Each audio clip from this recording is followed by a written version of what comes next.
اس لیے حج کی تیاریاں ہو رہی ہیں. میرے پاس حج کا سب سے بڑا مقصد یہ کیا کرتا ہے؟ تطہیر کرتا ہے، گناہ معاف ہوتے ہیں. کیونکہ جب انسان جو ہے ان اللہ والوں اور عاشقوں کی جگہوں پہ جاتا ہے، انوارات الہیہ اترتے ہیں، اس کے اندر ایک خاص کیفیت پیدا ہوتی ہے. اللہ تبارک و تعالیٰ اس کو مغفرت، اس کے گناہ معاف کر دیتے ہیں. اور دوسرا حج خود ارشاد ذکر اللہ کا ذکر ہے. یہ اللہ کا ذکر ہے حج. کیونکہ حج میں ان مقامات پہ جب جاتے ہیں اللہ کے شاعر کو دیکھتے ہیں اللہ یاد آ جاتا ہے.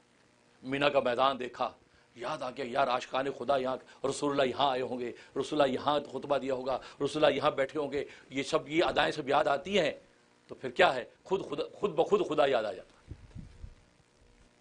لازم ملزوم، جیسے ملزوم کو دیکھ کے لازم یاد آ جاتا ہے، سورج کو دیکھ کے آپ کو روشنی کا تصور آ جاتا ہے، آگ کو دیکھ کے آپ کو گرمی اور تپش کا تصور آ جاتا ہے. ایسے یہ مقامات منی ہے، عرفات ہے، مزدلفہ ہے، یہ سارے ان مقام، جبل نور ہے، ان مقامات کو دیکھ کر آپ کو اللہ یاد آ جاتا ہے. پر جب اللہ یاد آتا ہے تو ان کو دیکھنا خود اللہ کا ذکر ہے. تبھی تو آپ جانتے ہیں کہ بیت اللہ کی صرف بیٹھ کے دیکھنا یہ خود ذکر اللہ ہے، اور لہذا ذکر اللہ کا ثواب آپ کو ملتا ہے. اور بیت اللہ کے اندر جانے کے بعد سب سے اچھی بات یہ کہ بیت اللہ کا بیٹا دیکھتے رہے، بیت اللہ کا بیٹے دیکھتے رہے. بس یہ کچھ پڑھنے کی بھی ضرورت نہیں ہے، اس کو خود دیکھنا اس صرف ایک بہت بڑی عبادت ہے.